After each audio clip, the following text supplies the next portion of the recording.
এই হলো deadline communications private limited. আপনারা দেখছেন এক্সপ্রেস নিউজ, খবর নেয়, খবর দেয়।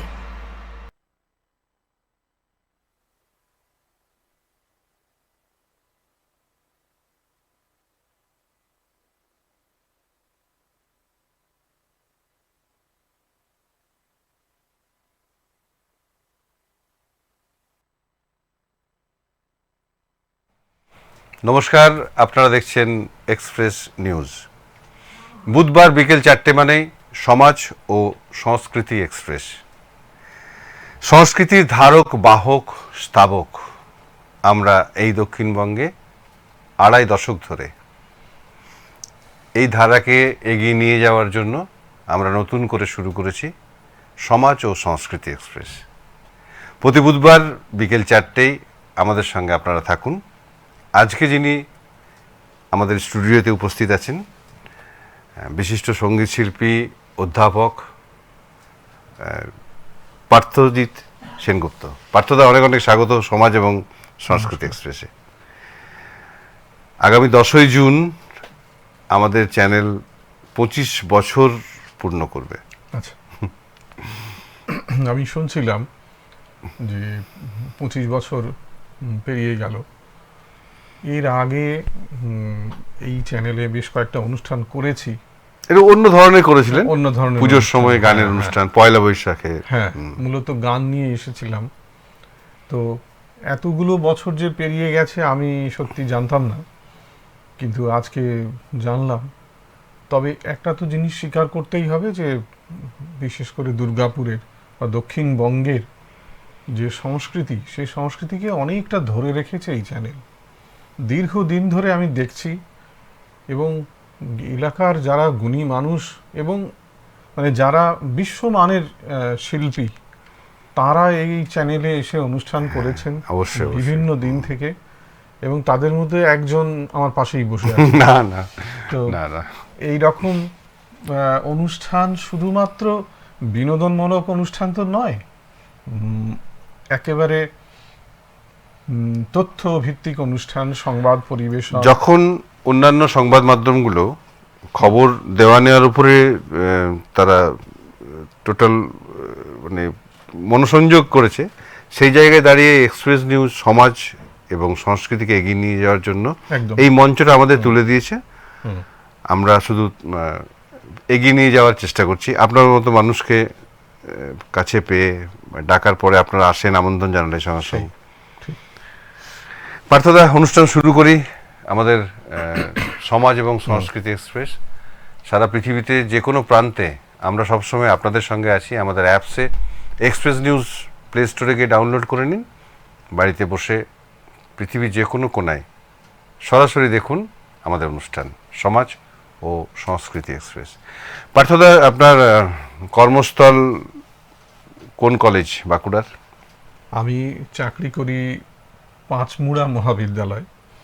পাঁচমুড়া বললেই যেটা আপনাদের ডাকঘর হয়, ডাকঘর নাটক। এবং সেটা কি ওই পাঁচমুড়া দেখে রবীন্দ্রনাথ লিখেছেন? এইটা খুব দুঃখ লাগে আমার বলতে, যে রবীন্দ্রনাথের যে কল্পনার ডাকঘর, তার সঙ্গে আমাদের মানে বাঁকুড়ার ডাকঘরের এই পাঁচমুড়ার কিন্তু কোনো যোগ নেই। রবীন্দ্রনাথ সেটা কল্পনা করেছিলেন যে ওই শ্যামলী নদী এবং সেই লালমাটির রাস্তা তো আছেই, কিন্তু যে পাঁচমুড়াকে আমরা কল্পনায় দেখি সেটার সঙ্গে আমাদের বাস্তবের পাঁচমুড়ার, তবে শুনেছি রবীন্দ্রনাথ নাকি অন্য কোনো পাঁচমুড়ার কথা জানতে পেরেছিলেন, কিন্তু সেটা আমি খুব একটা মান্যতা দিই না। তো বিহারের দিকে আরেকটা পাঁচমুড়া আছে, কিন্তু এটা সেই পাঁচমুড়া নয়। কিন্তু যেটা আমার বলার কথা, যে বই পড়ে যে সুন্দরকে আমরা দেখি আর বাস্তবে গিয়ে যখন আমরা সুন্দরকে দেখি, তার রূপটা আলাদা। পাঁচমুড়া যে সুন্দর নয় তা আমি বলছি না, কিন্তু যেরকমভাবে বইতে দেখেছি সেরকম নয়, কিন্তু তার একটা অন্য সৌন্দর্য আছে। মানে আমি একটা ছোট্ট ঘটনার কথা বলি। একদিন আমি একটা কলেজে পড়াই, সেখানে কম বয়সী ছেলেমেয়েরা আসে, ফলে সেখানে মাঝে মাঝে একটুখানি হই হুল্লোড়, অশান্তি হতেই পারে, এগুলো হয়। তো এরকম একটা অশান্তি হচ্ছে একটা একটা দিনে। সেদিন ছাত্ররা আমাদেরকে একটু আটকে রেখেছে, বলছে আপনাদের বাড়ি যেতে দেবো না। তো তারই মধ্যে যে ছেলেরা আমাকে আটকে রেখেছে, আমাদের আটকে রেখেছে, তাদের মধ্যে একজন এসে বলছে যে স্যার আপনার প্রেশারের ট্যাবলেটটা কি বাড়ি থেকে এনে দেবো, সুগারের ট্যাবলেটটা। মানে এই যে ভালোবাসা, এইটা কিন্তু আমরা পাই। এখন অন্য কে পান বা পান না আমি সে কথা বলছি না, কিন্তু আমাদের কলেজে ছেলেমেয়েরা ভীষণ ভালো, ওরা সত্যি খুব ভালো। এইটা আমার একটা ভীষণ গর্বের বিষয়, ভীষণ। পার্থদা, এই যে আজকের যে আমাদের অনুষ্ঠান সমাজ এবং সংস্কৃতি নিয়ে, সমাজকে এগিয়ে নিয়ে যাওয়ার জন্য বা সমাজকে নতুনভাবে ভাবার জন্য আপনাদের একটা দায়িত্ব আছে, যেহেতু আপনারা কলেজে পড়ান, স্বপ্ন দেখান, আগামী দিনের মানুষকে তৈরি করেন। কিভাবে এটা বয়ে নিয়ে যাচ্ছেন কলেজের ছাত্রছাত্রীদের মধ্যে? শুধু পড়ানো বা ক্লাসে শেষ করে বাড়ি ফেরা তা তো নয়। একেবারেই নয়। মানে একটা খুব কঠিন প্রশ্ন খুব সহজ ভাষায় আপনি করলেন। এখন রবীন্দ্রনাথের একটা কথা আছে যে সহজ কথা যায় না বলে সহজে, যায় না বলা সহজে। এখন কঠিন কথাটাও খুব সহজে বলা খুব কঠিন। এখন আমরা শিক্ষকেরা দায়বদ্ধতা কতটা পালন করছি সেটা খুব বিতর্কিত একটা বিষয়। কিন্তু আমার মনে হয় যে একেবারে যে আমরা কিছু করছি না এরকমও নয়। আমরা চেষ্টা করছি আমাদের মতো করে। একটা অবক্ষয়, একটা হতাশা চারিদিকে তো চলছেই, এবং যুব সমাজের মধ্যে সেটা বেশ কয়েক বছর ধরেই আমরা দেখতে পাচ্ছি। তার মধ্যে আমাদের তো একটা নির্দিষ্ট প্রোটোকল মেনে চলতে হয়, একটা সিলেবাস শেষ করতে হয় সময়ের মধ্যে, পরীক্ষার জন্য ছেলেমেয়েদেরকে প্রস্তুত করতে হয়। এই সমস্ত ব্যাপারগুলো করেও আমরা ওই যে বললাম আমাদের ছেলেমেয়েরা অনেক বেশি ভালো এবং অনেক গ্রহণযোগ্যতা ওদের মধ্যে বেশি থাকে। ফলে আমরা যখন পড়াচ্ছি, আমরা যখন পড়ানোর বাইরেও কিছু কথা বলছি, তারা কিন্তু নিচ্ছে। এবং আমরা আমাদের সাধ্যমতো ক্লাস করাচ্ছি। আমাদের কলেজে MA পড়ানো হয়, বাঁকুড়া বিশ্ববিদ্যালয়ের MA অ্যাফিলিয়েশন ওখানে আছে। ফলে MA স্টুডেন্টদেরও আমরা যখন পড়াচ্ছি তখন মানে পড়ানোর মধ্য দিয়ে এবং পড়ানোর পাশাপাশি বিশেষ করে সাহিত্য তো এমন একটা জিনিস যেখানে আমি জীবন সম্বন্ধে অনেক কথা বলবার একটা সুযোগ পাই। সেই সুযোগটা কিন্তু আমরা পুরোপুরি সদ্ব্যবহার করছি এবং ছেলেমেয়েরা খুব সেটাকে খুব ভালোভাবে নিচ্ছে। এইটা আমার কাছে একটা বড় বিষয় আর কি। না, আপনি আলোচনার মাঝে একটা কথা বললেন যে অবক্ষয় সমাজের, সেটা যুগে যুগে ছিল, 100 বছর আগেও ছিল, 500 বছর আগেও ছিল। তো এখন আপনার ধারণাটা কেমন? হ্যাঁ, এখন ধরুন সবার আগে যে কথাটা বলতে হয় যে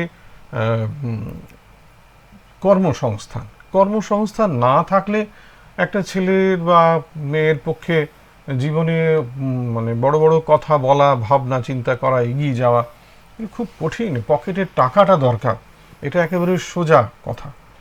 তো সেইখানে কোথাও একটু বেকারিত্ব বেড়ে যাচ্ছে, অর্থনৈতিক স্বাধীনতাটা দরকার। হ্যাঁ, একদমই।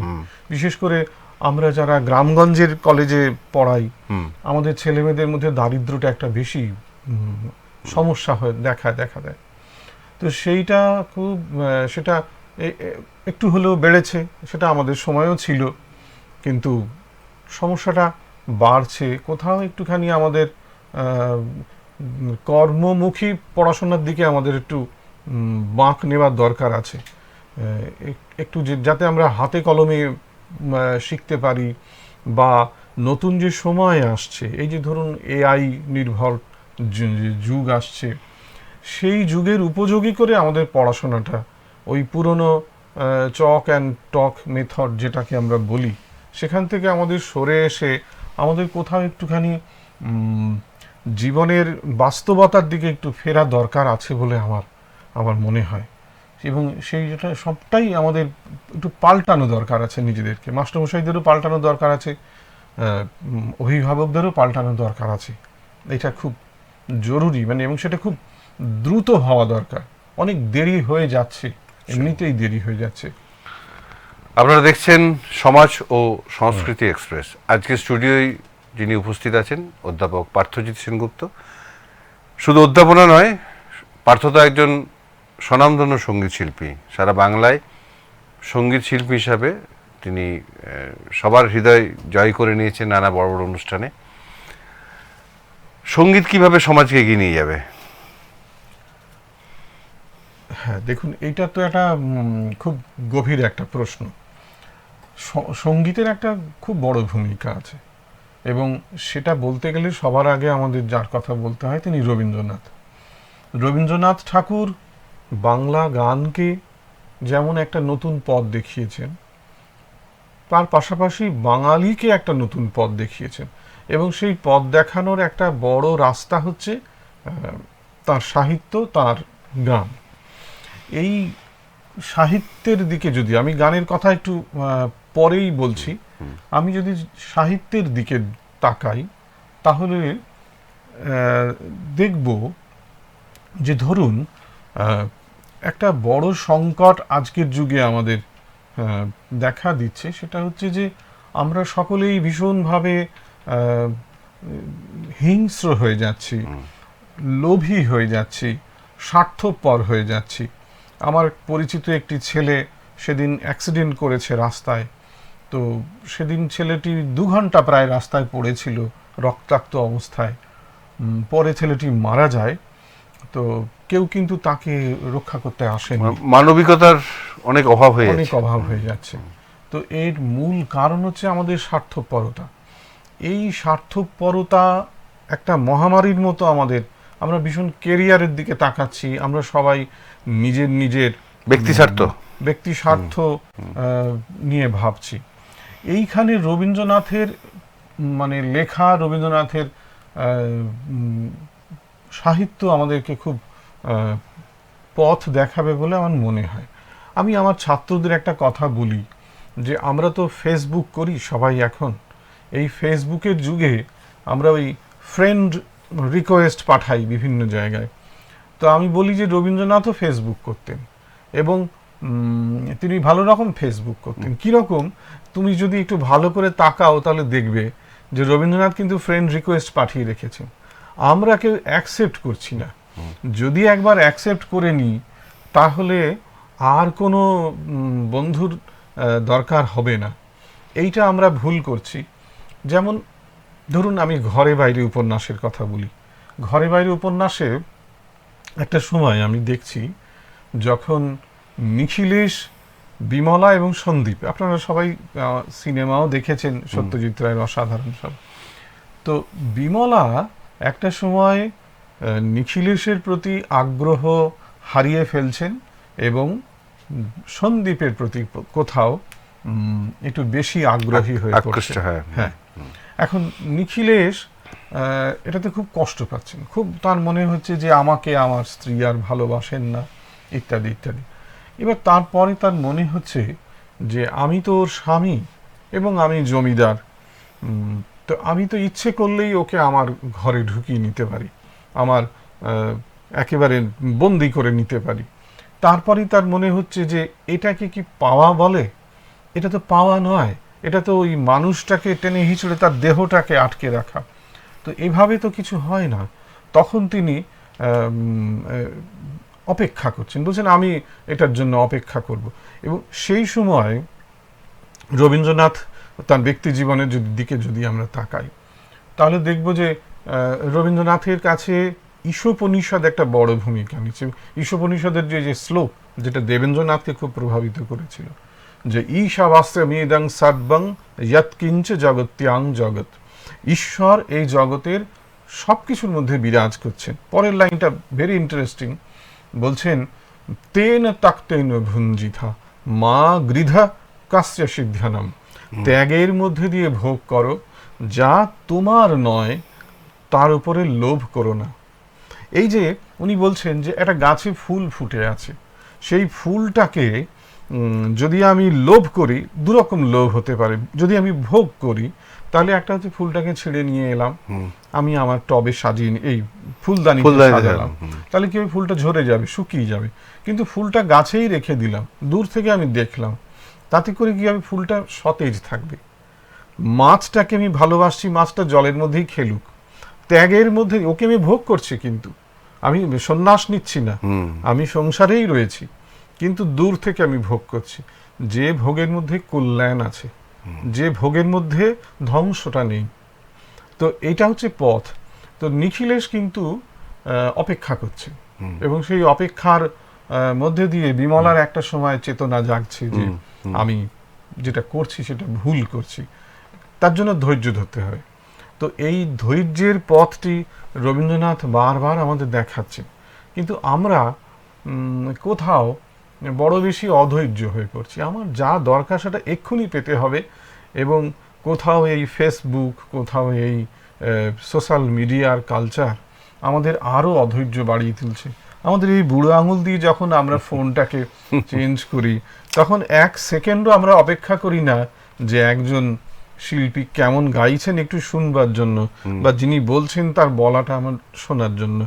ভালো লাগলো না, মুখটা দেখেই আমার পছন্দ হলো না, আমরা সরিয়ে দিলাম। এই অধৈর্যটা একটা মহামারীর মতো আমাদেরকে সমাজ অনেক ক্ষতি করছে, ভীষণভাবে ক্ষতি করছে।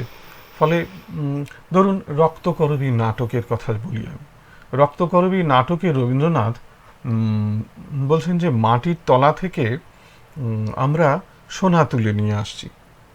এইটা হচ্ছে একটা লোভের সোনা। আরেকটা সোনা আছে আমাদের জীবনে, সেটা হচ্ছে মাটির ওপরকার সোনা, যেটা সোনার ধান, যেটা সোনার ফসল ফলিত হচ্ছে। এবং এইটা আমি কোনটাকে অ্যাকসেপ্ট করব? একটা লোভের সোনা, আরেকটা মঙ্গলের, কল্যাণের সোনা। এবং রবীন্দ্রনাথ বলছেন যে বাল্মীকি মুনি যখন রামায়ণ লিখেছেন, উনি অ্যাকচুয়ালি রামায়ণের সময়কার গল্প বলেননি, উনি এখনকার গল্প বলেছেন। খুব মজা করে উনি বলছেন যে উনি সময় থেকে চুরি করে নিয়েছেন। কেন বলছেন? দেখুন, দ্বন্দ্বটা হচ্ছে মাটির ওপরের সোনা আর মাটির নিচেকার সোনা, অর্থাৎ শস্য এবং ধাতু, অর্থাৎ কৃষি এবং শিল্প। এই কৃষি এবং শিল্পের দ্বন্দ্বটা এখনকার যুগের দ্বন্দ্ব, এটা কিন্তু বাল্মীকির যুগের দ্বন্দ্ব নয়। এবং তার মধ্যে নবদুর্বাদল শ্যাম রামচন্দ্র, তিনি দুর্বাদল মানে কোথাও প্রাণের প্রতীক, এবং সেইটার মধ্যে কোথাও ধ্বংস নেই, কিন্তু শিল্প কোথাও আমাদেরকে খুব লোভী করে দিচ্ছে, আমাদেরকে খুব যান্ত্রিক করে দিচ্ছে। এবং রক্তকরবী নাটকে ওই প্রত্যেকটা শ্রমিকের একটা করে নাম্বার দেওয়া হচ্ছে। আপনি জানেন যে আমি নিজেও এই শহরাঞ্চলে বড় হয়েছি, আপনি তো জীবন ওখানেই কাটাচ্ছেন। আমরা যখন কলকারখানায় কাজ করি, তখন আমাদের একটা নাম্বার দেওয়া থাকে। সেখানে কে বরুণ রায় বা কে পার্থজিৎ সেনগুপ্ত সেটা কিন্তু বিষয় নয়, সেখানে আপনার নাম্বারটা হচ্ছে বিষয়। তো আমরা কোথাও একটা নাম্বারে পরিণত হচ্ছি, মানুষ নই। এইটা রবীন্দ্রনাথের কাছে খুব, এবং যেটা সত্যজিৎ রায় ধরলেন তার হীরক রাজার দেশে, যেখানে আমরা মাটির তলা থেকে হিরে নিয়ে আসছি, সেটা যে কতখানি ভয়ঙ্কর, কতখানি অমঙ্গলজনক। মানে রামায়ণ, রক্তকরবী এবং হীরক রাজার দেশে একই গল্প, সেটা কিন্তু আমরা অনেক সময় বুঝতে পারি না। আমরা কোথাও, এবং দেখবেন খুব খুব বিষয়গুলো রবীন্দ্রনাথ বলে গিয়েছেন যা বলার। তো দেখবেন ওই রাবণের ধ্বংস কিভাবে হচ্ছে। রাম কিন্তু রাবণকে ধ্বংস করতে পারতেন না যদি না বিভীষণ থাকতেন, এবং রাবণের মৃত্যুবাণ রাবণেরই অন্দরে লুকানো ছিল, যেটা মন্দোদরি ভুল করে জানিয়ে দিয়েছিল। হ্যাঁ, এইটা খুব সিম্বল। গোপন খবর বিভীষণ জানতেন। হ্যাঁ, বিভীষণ জানতেন। তো এইটা আপনি হীরক রাজার দেশে দেখুন, ওই রাজা নিজেই কিন্তু একটা সময় চলে আসছেন বলছেন যে দড়ি ধরে মারোটা রাজা হবে খান। অর্থাৎ আমরা যদি খুব খারাপ লোক হই, আমাদেরই ভিতরে একটা সত্তা থাকে যেটা আমার ধ্বংসের জন্য দায়ী। আমি কিন্তু পুরোপুরি খারাপ হতে পারি না কখনো। একটা মানুষ কখনো পুরোপুরি খারাপ বা পুরোপুরি ভালো হতে পারে হয় না। কোথাও তার মধ্যে একটা দুর্বলতা থাকে, সেই দুর্বলতাই তার ধ্বংসের জন্য দায়ী হয়। এবং এই লোভ লালসা এগুলো থেকে রবীন্দ্রনাথ বারবার তার সাহিত্যে বিভিন্ন জায়গায় তিনি আমাদেরকে সচেতন করছেন। আমার মনে হয় রবীন্দ্রনাথের দেখানো পথ যদি আমরা মানতে পারি, সেকালেও মানিনি কেউ, আজকেও আমরা কেউ মানছি না। কেউ মানছি না বললে ভুল হবে, এরকম অনেক ছাত্রকে আমি আসলে বেশিরভাগই মানছে, কিছু মানুষ মানছে না বলে হ্যাঁ সমস্যাটা হয়ে যাচ্ছে। আমার ছাত্রদের নিয়েই আমার জীবন কেটে গেল। আমি অনেক ছাত্রকে জানি যারা অত্যন্ত ভালোভাবে রবীন্দ্রনাথকে মানেন, রবীন্দ্রনাথকে মেনে তারা চর্চা করেন, তাদের বিভিন্ন রকমের সংস্কৃতি চর্চা করছেন। এগুলো খুব আশার একটা খবর। কিন্তু কোথাও তো এটা তো যেটা আপনি বললেন, এর থেকে বেরিয়ে আসার তো একটা রাস্তা আছে। হ্যাঁ, বেরিয়ে আসার সে দায়িত্ব আপনাদের অনেকটা নিতে হবে, এবং একদম যেটা বললেন অভিভাবকদের। হ্যাঁ, একদমই তাই। আমরা যারা পড়াবার সুযোগ পেয়েছি তাদের তো একটা মহা দায়িত্ব পালন করতেই হয়। এবং সবচেয়ে বড় কি বিষয় জানেন তো, যেটা আমি ব্যক্তিগতভাবে ব্যবহার করি, সেটা হচ্ছে যে আমরা যারা শিক্ষক, আমাদের কাছে প্ল্যাটফর্মটা এখন অনেক বড় হয়ে গেছে। মানে আমরা ইচ্ছা করলে এখন কিন্তু শুধু ক্লাসরুমের মধ্যে পড়াবো না এমন নয়।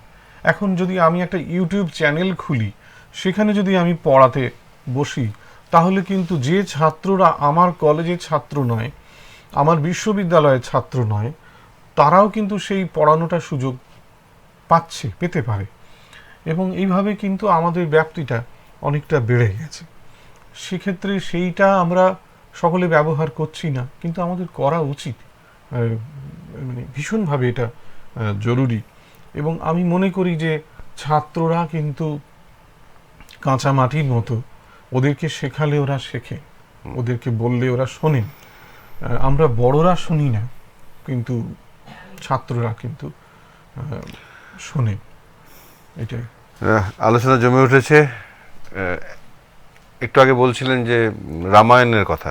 হ্যাঁ, আমরা অনেক আধুনিক হয়ে গেছি, কিন্তু রামায়ণ রচনা, তার মধ্যে যে মেটেরিয়ালস আছে, সেখান থেকে আমরা তো শিখছি অনেক কিছু। কত হাজার বছর আগে, মানে কত বছর আগে আমরা তো সেই এক্সাক্ট আমরা জানিও না। হ্যাঁ, সে তো শিখছি বটেই, একেবারেই তাই। এবং রামায়ণের কাছ থেকে অনেক কিছু শেখার একটা ধরুন, রামায়ণে একটা বৃত্তান্ত আছে। সেখানে রাবণ যখন মারা যাচ্ছেন, তখন রামচন্দ্র আসছেন তার কাছে, এবং তিনি তখন বলছেন যে আমি তো তোমাকে মারলাম, তুমি চলে যাচ্ছ, তো তুমি যাবার আগে আমাকে কিছু বলে যাও, যেটা থেকে আমি শিখতে পারি, শিখবো। বাহ। তো এই যে নম্রতা, এই যে অবনত হওয়ার অভ্যাস, এইটা তো আমরা হারিয়ে ফেলছি। যিনি আমার পরম শত্রু, তার কাছেও আমি কোথাও অবনত। হ্যাঁ, আপনি দেখবেন যে আমরা যখন ক্যারাটে শিখি বা ক্যারাটে করি, মারপিটটা শুরু হওয়ার আগে কোথাও একটা বো করতে হয়, একটুখানি অবনত হতে হয়। তো এইটা রামচন্দ্র বলছেন যে তুমি যাবার আগে আমাকে কিছু, খুব ভালো একটা কথা আমার মনে পড়ে গেল। পার্থদা যেহেতু স্বনামধন্য সঙ্গীত শিল্পী, এই বো করা, যে নমনীত হওয়া, এটা সমাজের পক্ষে তো খুব ভালো। আমার মাথা নত করে দাও হে তোমার চরণ ধুলার পরে, একটু গুনগুন করে হবে। হ্যাঁ, ওই কথাটাই। তো এইটা যদি কারোর মাথায় ঢুকে যায়, আমার মনে হয় অশান্তি ঝামেলা কিচ্ছু থাকবে না। হ্যাঁ, এবং কেউ আমার শত্রু নয়। আমরা ভাবছি শত্রু, এরা একটুখানি বড় করে ভাবলেই তখন সব বিষয়গুলো খুব হালকা হয়ে যায়। ছোটবেলায় আমাদের বাবা মা বলতেন, মা বলতেন যে কারোর সঙ্গে যদি কোনো কথা কাটাকাটি ঝগড়া হয় তার কাছে যাও, গিয়ে বলো যে এটা আমি করে ফেলেছি, দেখবে উনি সব থেকে তোমার প্রিয় মানুষ হয়ে যাবে। একদম, একদমই তাই। একটু চেষ্টা করি আমার। হ্যাঁ, বড় সুন্দর কথা, নিজেরে না যেন করি প্রচার, আমারও আপনও কাজে।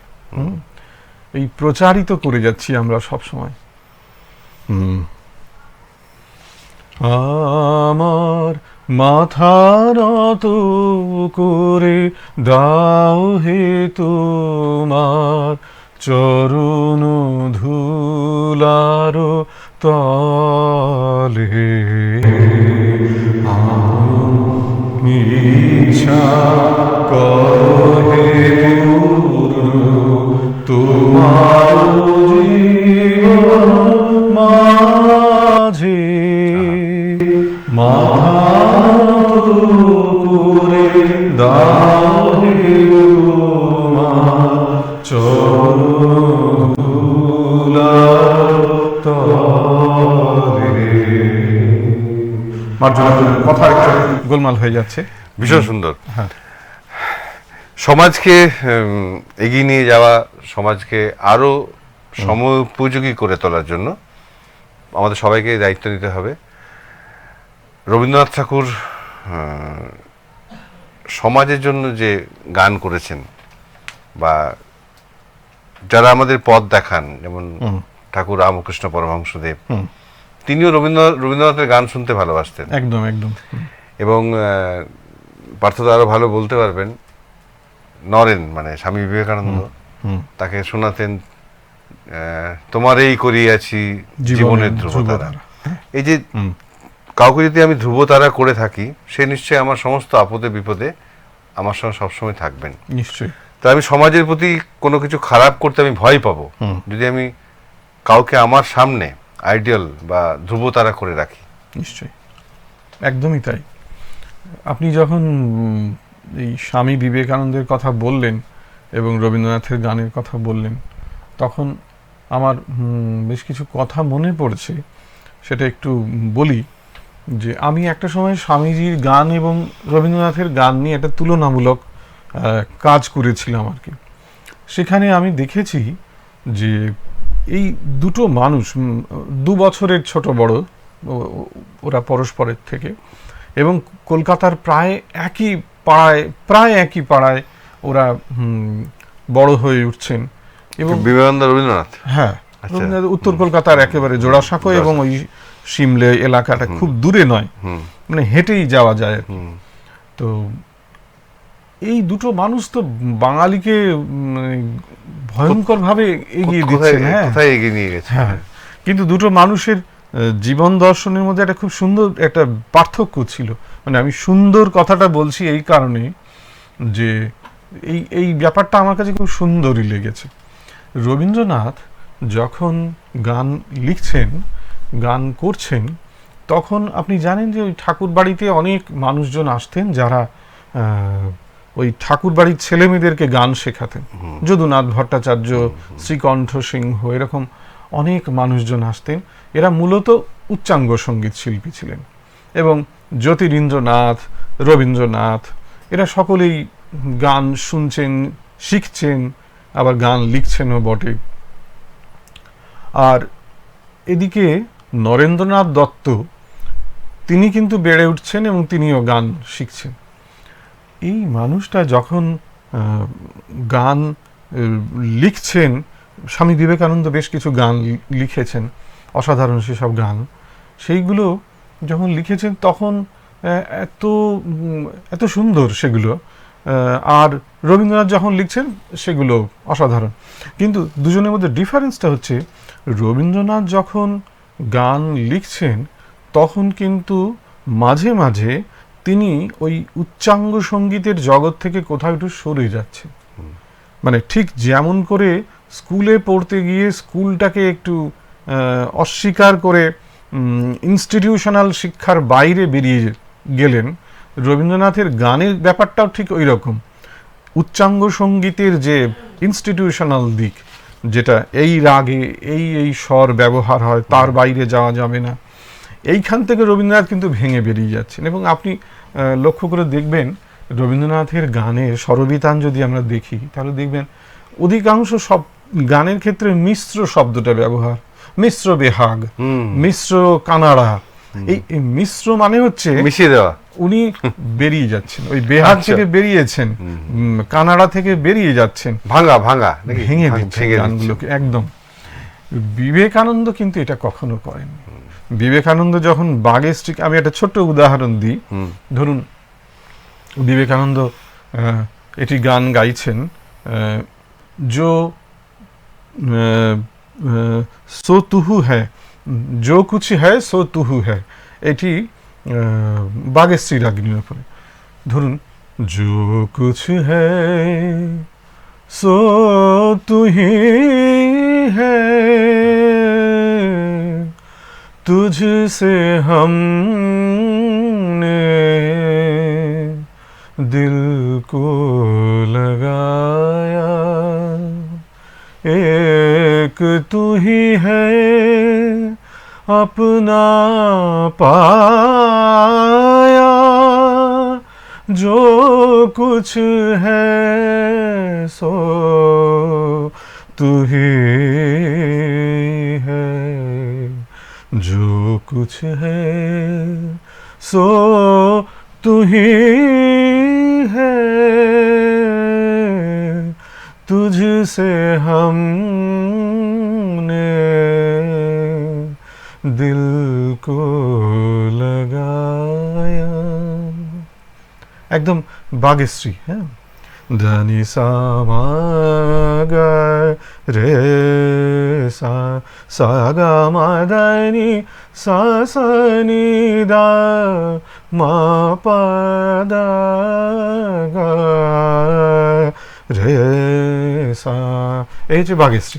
বাহ, এর বাইরে কিন্তু স্বামীজি বেরোননি কোথাও, কারণ তিনি হচ্ছেন স্বামী বিবেকানন্দ এবং শুদ্ধতার একটা মূর্ত প্রতীক। হ্যাঁ, তিনি ব্যক্তিগত জীবনেও যেমন নিয়মনিষ্ঠ, সঙ্গীতের জগতেও সেই নিষ্ঠতা, এবং এতখানি নিষ্ঠতা ছিল বলেই হয়তো মানে স্বামীজির গান শুনে ঠাকুরের এরকম ভাব সমাধি হয়ে যেত, কারণ কোথাও একটুখানিও স্বামীজি অসাধারণ গাইতেন। হ্যাঁ, অসাধারণ গাইতেন। কিন্তু রবীন্দ্রনাথ যখন এই বাঘেশ্রীকে ব্যবহার করছেন, তখন কোথাও কোথাও ভেঙে দিয়েছেন। আমি একটা উদাহরণ দিই, ধরুন ওই এই গানটি যেখানে ধরুন এই যে আমাদের খুব খুব পরিচিত গানটি সঘন গহন রাত্রি, সেখানে বাগেশ্রী সঘন গহন রাত্রি ঝরিছে শ্রাবণ ধারা। এই গানটিতে যখন তিনি অন্তরায় যাচ্ছেন, তখন দুম করে কোমল ধা ব্যবহার করছেন, মানে আপনি শুনলেই বুঝতে পারবেন ওটা ওই রাগে লাগে না। যেমন চেথাকি যে শুনে অনমনে, সেথায় বিরোহিণীর অশ্রু হরণ করেছে ওই তারা। এই যে কোমল ধা এসে দাঁড়াচ্ছেন, এই কোমল ধা বাগেশ্রীতে কোথাও নেই, কিন্তু রবীন্দ্রনাথ যেটা করবেন সেটাও তো একটা অসামান্য তার সুরের দক্ষতা ছিল, যে ওই সাহসটা উনি দেখাতে পারলেন যে গানটা ওইখানে এসে আছড়ে পড়ছে। মানে আপনার হৃদয়ের যত কষ্ট, যত দুঃখ, কোথাও তো দেখবেন যখন আমরা খুব ভেতরে ভেতরে খুব কাঁদি, তখন তো কোথাও একটা আছড়ে নিজেকে ঢেলে দেওয়ার জন্য আমরা খুব ব্যাকুল হই। আকুতিটা, হ্যাঁ, হয়তো আপনার কোথাও খুব কষ্ট হয়েছে, দুঃখ হয়েছে, আপনি কিন্তু সেই দুঃখটাকে বহন করেই রয়েছেন, গাড়ি চালাচ্ছেন, সব করছেন, হাসছেন, কিন্তু কেউ একজন আপনার হাতের উপরে হাত রেখে বললো দাদা কি হলো, তখন আপনি কেঁদে ফেললেন। এই যে একটা আশ্রয় পেলেই আমরা নিজেদেরকে কোথাও ঢেলে দিই, এই জায়গাটা তো রবীন্দ্রনাথ তৈরি করছেন তার গানের মধ্যে। রবীন্দ্রনাথের গান আমাদের এতখানি আশ্রয় দিচ্ছে, তাহলে সেইটা যদি সুরের এই ব্যবহার যদি তিনি না করতেন, তাহলে হয়তো রবীন্দ্রনাথকে আমরা এইভাবে এত মানে আনন্দ করে পেতাম না। তো এই দায়বদ্ধতার জায়গাটা তো বাংলা গানের ক্ষেত্রে রবীন্দ্রনাথ তৈরি করে দিলেন আমাদেরকে। নইলে আমরা বারবার রবীন্দ্রনাথের কাছে বারবার ছুটে আসি কেন? এইটা কোথাও আমাদের জানতে হবে। আমাদের যাবতীয় সমস্যা সংকটের উত্তর কিন্তু রবীন্দ্রনাথের গানের মধ্যে রয়েছে, কিন্তু আমরা সেটা ভাবছি না, আমরা সেটা নিচ্ছি না। আপন হতে বাহির হয়ে বাইরে দাঁড়া, বুকের মাঝে বিশ্ব লোকের পাবি সাড়া। এই যে নিজের বাইরে বেরোতে হবে, আমরা কোথাও সেই নিজের বাইরে জয় করে তোর ভয় কেন আর যায় না, যায় না, হায় ভীরু প্রেম হায় রে। একটা কথা আছে সাহিত্যে যেটাকে বলা হয় সাবলিমিটি। সাবলিমিটি হচ্ছে, ধরুন আপনি যদি একটা বড় কিছুর কাছে এসে দাঁড়ান, তখন আপনার ভেতরে যে অনুভবটা হবে সেটা হচ্ছে সাবলিমিটি। ধরুন আপনি একটা পাহাড়ের কাছে এসে দাঁড়ালেন, তখন আপনার মনে হবে যে এই পাহাড়টা কত বড়, আমি কত ক্ষুদ্র। আমরা যখন সমুদ্রের ধারে গিয়ে দাঁড়াই, তখন কোথাও মনে হয় যে আমি কত সামান্য, আমি কত ক্ষুদ্র। ঠিক এই সময় এই যে জাগতিক ছোটখাটো ব্যাপার, স্বার্থ, পরচর্চা, পরনিন্দা, এইগুলো আমাদের ভালো লাগে না। আপনি যখন একটা বড় উপন্যাস পড়ছেন, উপন্যাস পড়ার পরে যখন উপন্যাসটা শেষ করলেন, আপনার মন তখন একেবারে প্রশান্ত হয়ে রয়েছে। কি একটা সিনেমা দেখছেন, সেই অসাধারণ সিনেমাটা দেখার পরে তখন আর ওই ক্ষুদ্র কথাগুলো আপনার ভালো লাগবে না। তার মানে আমারই ভেতরে একটা কোনো একটা আমি আছে, যে আমিটাকে আমি খুঁজে পাচ্ছি না। যদি সেই আমিটার কাছে গিয়ে দাঁড়ানো অভ্যাস করি আমরা, তাহলে কিন্তু অনেক সমস্যার সমাধান হয়ে যায়। আপন হতে বাহির হয়ে বাইরে দাঁড়া, কিন্তু আমরা সেটা বেরোচ্ছি না। হ্যাঁ, এবং তার জন্য রবীন্দ্রনাথ বারবার বলছেন যে যদি তোর ডাক শুনে কেউ না আসে, তবে একলা চলো। তুমি ঠিক আছে, কেউ এলো না, তুমি তোমার মতো করে চলো। হ্যাঁ, সেদিন দাদা একটা এক্সপেরিয়েন্সের কথা বলি আপনাকে। এখনো তো অনেক পড়া বাকি আছে, রবীন্দ্রনাথের পড়াই বাকি আছে, অন্য তো দূরের কথা। সেদিন আমি কলকাতাতে একটা রিহার্সাল রয়েছি আর কি। তো রিহার্সাল দিতে দিতে খুব কমন একটা গান, আগুনের পরশমণি ছোঁয়াও প্রাণে, চলছে আমাদের গানটা। হঠাৎ গানের মাঝখানের কিছু কথা আমাকে ভীষণভাবে জাগিয়ে দিল। কিরকম, গানের মাঝখানে আছে, মানে নতুন করে এই তো কতবার শুনেছেন, কতবার শুনেছেন, কিন্তু গানটা শোনাই হয়নি। সেদিন মনে হলো যে গানটা আমার শোনাই হয়, প্রথম শুনছি। উনি বলছেন এই মাঝখানের যে আমার এই দেহখানি তুলে ধরো, আমার এই দেহখানি তুলে ধরো, তোমার ওই দেবালয়ে প্রদীপ করো, নিশিদিন আলোক শিখা জ্বলুক গানে, তারপরে আধারের গায়ে গায়ে পরশ তব, সারা রাত তারা নব নব, নয়নের দৃষ্টি হতে ঘুচবে কালো, যেখানে পড়বে সেথায় দেখবে ভালো। নয়নের দৃষ্টি হতে ঘুচবে কালো, আমার দৃষ্টি থেকে যদি কালোটাকে আমি ঘুচিয়ে ফেলি, যেখানে পড়বে সেথায় দেখবে আলো। আসলে আপনার মধ্যে যে আমি খারাপটাকে দেখছি, সেটা আসলে আপনার ভেতরের খারাপ নয়, আমার ভেতরের খারাপ। আমার চোখের মধ্যে সেই খারাপটা রয়েছে বলে ওই খারাপটাকে আমি খুঁজে পাচ্ছি। কিন্তু যেদিন সেই দৃষ্টিটা আমার ভেতর থেকে সরে যাবে, সেই দিন কিন্তু আর ওই কালোটা আমার চোখে পড়বে না। হ্যাঁ, রবীন্দ্রনাথ লিখেছিলেন না পার্থদা, আজ নিখিলের আনন্দ ধারায় ধুইয়ে দাও মনের কোণের শব্দ, কথা প্রসঙ্গে এটা মনে পড়ে গেল। একদম একদম। আজ নিখিলের আনন্দ ধারায় ধুয়ে দাও মনের কোণের সব দীনতা মলিনতা ধুয়ে দাও। আমার পরাণ বিনায় ঘুমিয়ে আছে অমৃত গান, তার নাইকো বাণী নাইকো ছন্দ নাইকো তান, তারে আনন্দের এই জাগরণে ছুঁয়ে দাও। বিশ্ব হৃদয় হতে ধাওয়া গানে পাগল প্রভাত হাওয়া, সেই হাওয়াতে হৃদয় আমার নুয়ে দাও। আলোকের এই ঝর্ণা ধারায় ধুয়ে দাও। পার্থদা, ছোটবেলায় যখন আপনি এই জার্নি আপনার ছোট থেকে বড় হচ্ছেন, গান শিখবো, গানের মাধ্যমে সমাজকে এগিয়ে নিয়ে যাব, সমাজ সেবা করব, সেই জার্নিটাতে অনুপ্রেরণা কার ছিল? বাবা মা নিশ্চয়ই। হ্যাঁ, বাবা মার কাছে তো অনুপ্রেরণা পেয়েছি প্রথম, কারণ আমরা খুব দরিদ্র বাড়ি থেকে বড় হয়ে উঠেছি। খুব টাকা পয়সা ছোটবেলায় ছিল না। বিধাতার প্রাসাদে আমরা সবাই দরিদ্র। একদমই তাই। তো আমার বাবা খুব কষ্ট করেই আমাকে গান শিখিয়েছেন। আর মা ভালো গান গীতেন। ছোটবেলাতেই উনি মারা যান, মাত্র 42 বছর বয়সে উনি চলে যান। আমার মা 44 বছর বয়সে মারা গেছে। তো আমি তখন ক্লাস 8-এ পড়ি। তো সেই ওনার গান শেখার সুযোগ হয়নি, কিন্তু ওনাদের খুব ইচ্ছে ছিল যে আমি বড় হয়ে একজন সঙ্গীত শিল্পী হব। তো আমার বাবা যতটুকু সাধ্য ছিলেন ততটুকু সাধ্যের মধ্যে। গ্রামের বাড়ি কোথায়? মানে গ্রামের বাড়ি হচ্ছে আমাদের অ্যাকচুয়ালি সোদপুরে। সোদপুর। কিন্তু সেখানে আমরা বড় হইনি, দুর্গাপুরে বড় হয়েছি। পণ্ডিত সমরেশ চৌধুরী, শান্তিরঞ্জন সরকার, এনাদের কাছে গান শিখেছি। এবং মানে খুব বিনীতভাবে বলি যে পণ্ডিত সমরেশ চৌধুরী তো বটেই, মোনাবার আলী খাঁ সাহেবের কাছেও কিছুদিন আমি গান শিখতে পেরেছি।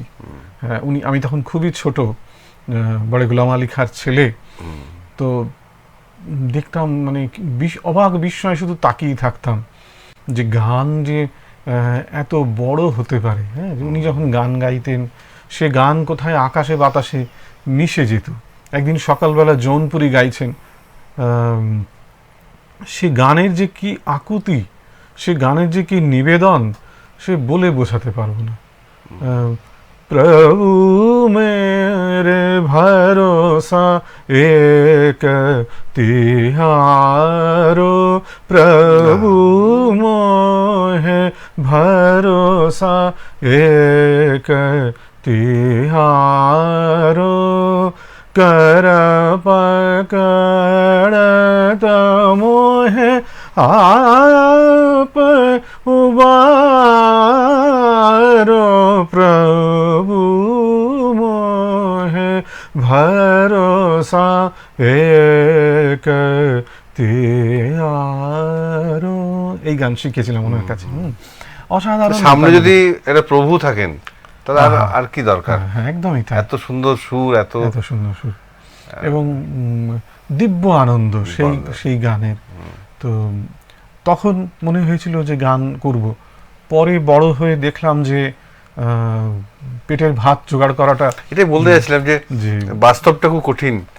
এই যে আমরা 1 ঘন্টা আলোচনা করছি, এখন মনে হচ্ছে না যে আমি ছেড়েই দিতে রাজি আছি সুসভ্যতার আলোক। একদম চাই না হতে নববঙ্গে নবযুগের চালক। ঠিক ঠিক। আমি নাইবা গেলাম বিলাত, নাইবা পেলাম রাজার খিলাত, যেন পরজন্মে পাইরে হতে ব্রজের গোপপালক। একদম একদম একদম ঠিক। আপনি দেখবেন যে এই যে আপনি যেটা বললেন যে এই যে ব্রজের রাখাল বালক হওয়ার, হ্যাঁ, এটা তো একটা দ্বন্দ্ব যে আমাদের মধ্যে, যে আমরা বিখ্যাত হওয়ার জন্য দৌড়বো নাকি গ্রামের একটা নির্জন প্রান্তে। পরের লাইনটা দেখুন, ওরে বিহান হলো জাগরে ভাই, ডাকে পরস্পরে, ডাকে পরস্পরে। ওই যে দধিবন্ত হ্যাঁ, ধ্বনি হ্যাঁ, উঠলো ঘরে ঘরে। এবং এটা দেখবেন স্বয়ং রবীন্দ্রনাথের আর মধ্যে ছবিটা এখন দেখুন কি অত সুন্দর একদম লাগে। একদম এই গ্রাম এবং শহরের দ্বন্দ্ব, যেখানে একদম নিশ্চিন্তে একটা জীবনকে কাটিয়ে দেওয়া যায় খুব অনন্ত আনন্দের মধ্যে, সেইটা সেইটা কিন্তু কোথাও রয়েছে এখানে।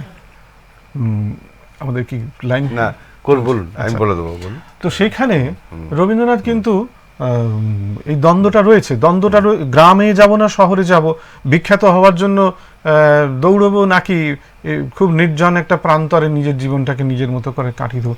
এই কলকাতার জোড়াসাঁকোর ছেলে চলে আসছেন শান্তিনিকেতনের নির্জন প্রান্তরে, সেখানে কিন্তু তিনি একদম একা একটা, এখন তো আগের মতো শান্তিনিকেতন নয়, এখন একটা টুরিস্ট স্পট, তখন তো অন্ধকার শান্তিনিকেতন, সামনে গ্রামগুলো।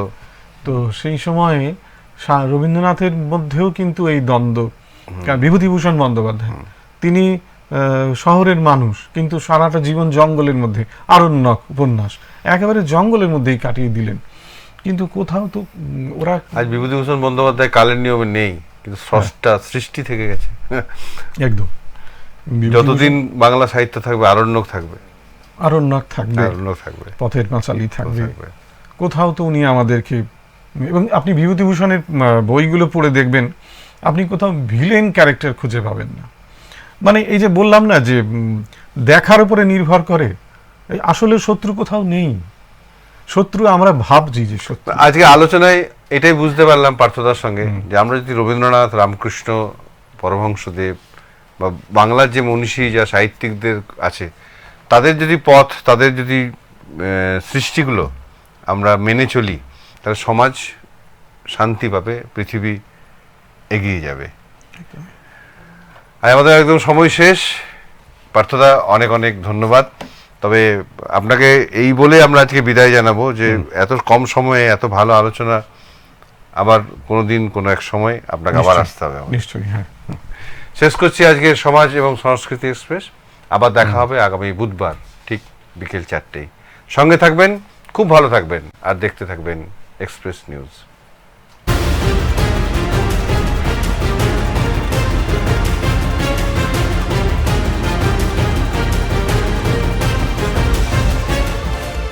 এই হলো ডেডলাইন কমিউনিকেশনস প্রাইভেট লিমিটেড।